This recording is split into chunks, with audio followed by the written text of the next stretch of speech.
आज राजनीति को बाबा साहिब अंबेडकर के सिखाए पढ़ाए सबक याद भी हैं। अंबेडकर का नाम अब सिर्फ वोट बैंक की दुकान पर सजा लिया जाता है। आज करीब करीब हर राजनीतिक दल बाबा साहेब को पूजता है, वो भी जो बाबा साहेब का नाम लेकर ही सियासत में जन्मे हैं, वो भी जिन्हें बाबा साहेब के रहते उनकी याद नहीं आई, और वो भी जो बाबा साहेब के विचारों से अतीत में इत्तेफाक ही नहीं रखते थे। आज उन्हीं बाबा साहेब का दर्शन ही सियासत का मार्गदर्शन बन रहा है, और इसीलिए इस सियासत को हम तब तक नहीं समझ सकते जब तक कि बाबा साहेब के पीछे की वोट की ताकत का सही आकलन ना कर लें। और इसके लिए हमें चलना होगा आजादी से पहले। भारत में दलित और पिछड़े वर्ग में चेतना की शुरुआत आजादी से पहले शुरू हो गई, और इसको मजबूत आधार मिला 1882 में, जब हंटर आयोग का गठन हुआ। उस वक्त मशहूर समाज सुधारक महात्मा ज्योतिराव फूले ने सभी के लिए निशुल्क और अनिवार्य शिक्षा, साथ ही अंग्रेज सरकार की नौकरियों में अनुपातिक आरक्षण की मांग की थी।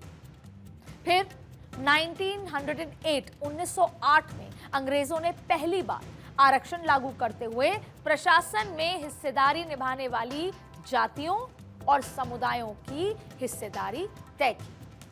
और फिर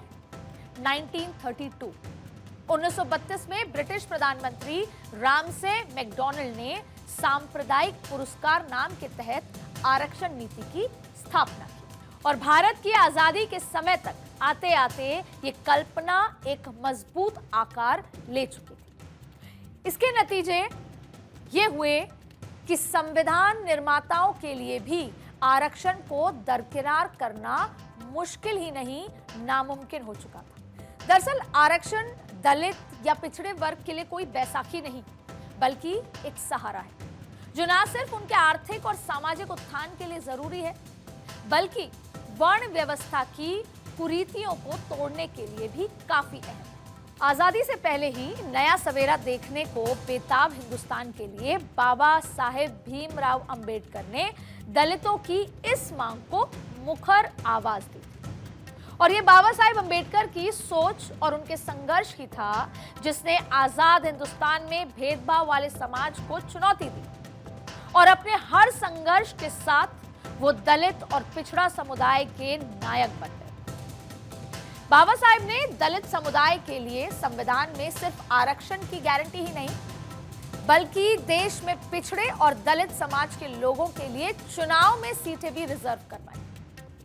जाहिर है बाबा साहेब दलित और पिछड़े समाज के लोगों के बीच ईश्वर के समान, लेकिन सियासत को बाबा साहेब के व्यक्तित्व का ये चमत्कार शायद थोड़ी देर से समझ आया।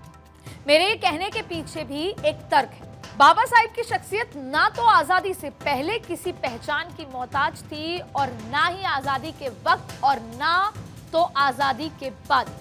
बाबा साहेब देश के पहले कानून मंत्री रहे, लेकिन उन्हें अपने पद से इस्तीफा देना पड़ा, और इसकी वजह थी हिंदू कोड बिल। वैसे तो बाबा साहेब यूसीसी यानी समान नागरिकता संहिता के भी प्रबल समर्थक रहे थे, लेकिन उसे ये कहते हुए उस वक्त खारिज कर दिया गया कि मुस्लिम समाज इसके लिए तैयार नहीं। ऐसे में बाबा साहेब ने समाज में महिलाओं को भी पुरुष के समान बराबरी का दर्जा दिलवाने के लिए एक बिल पारित कराने का प्रस्ताव रखा, जिसमें पिता की संपत्ति पर बेटियों का भी बेटों के समान ही अधिकार होने का प्रस्ताव दिया गया था। इस बिल को हिंदू कोड बिल कहते हैं। इस बिल में विवाह में जाति के महत्व को खत्म करना, तलाक के नियम और गोद लेने के नियमों को पारित कराने पर भी चर्चा की गई, लेकिन उनके इस बिल को कैबिनेट में पास होने की मंजूरी नहीं दी गई, और इस बिल के पास न होने की वजह से ही 1951 में डॉक्टर भीमराव अंबेडकर ने कानून मंत्री के पद से इस्तीफा दे दिया और दोबारा कभी भी सरकार का हिस्सा नहीं बन सके। क्योंकि अगले साल यानी 1952 में हुए आम चुनाव में उन्हें कांग्रेस ने तब के बंबई लोकसभा सीट पर अंबेडकर के सामने उनके पीए नारायण एस काजोलकर को खड़ा कर दिया, वो भी बैकवर्ड क्लास के थे। चुनाव में नारायण काजोलकर 15,000 वोट से जीत गए और फिर 1954 में बंडारा लोकसभा सीट पर हुए उपचुनाव में भी कांग्रेस के उम्मीदवार ने अंबेडकर को हराकर उनका सपना तोड़ दिया। इस बार वो महज 8,000 वोटों से हारे थे। वैसे देखा जाए तो ये लोकतंत्र की खूबसूरती भी थी और चुनावी राजनीति का तकाजा भी, क्योंकि अंबेडकर तब सोशलिस्ट पार्टी के साथ थे और कांग्रेस ने चुनावी रण में अपना कैंडिडेट उतारा। पर सवाल यह है कि बाबा साहेब जैसी शख्सियत क्या किसी चुनाव की मोहताज थी? क्या उन्हें निर्विरोध निर्वाचित नहीं करवाया जा सकता था?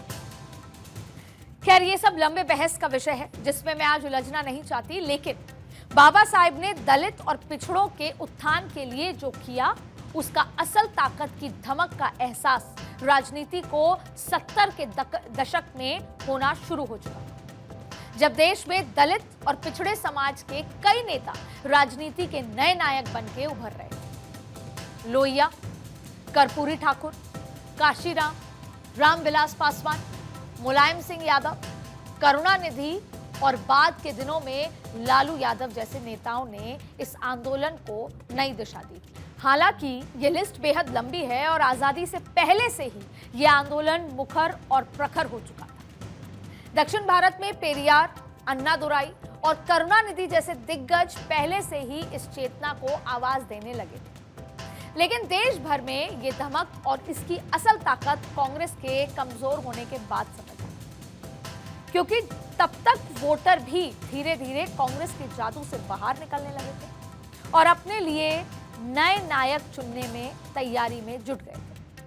और मंडल कमीशन की सिफारिशें लागू होने के बाद 90 के दशक में दलित और पिछड़े समाज के वोटर भी लामबंद होने लगे थे और आज इन वोटर्स की जरूरत सभी पॉलिटिकल पार्टीज को।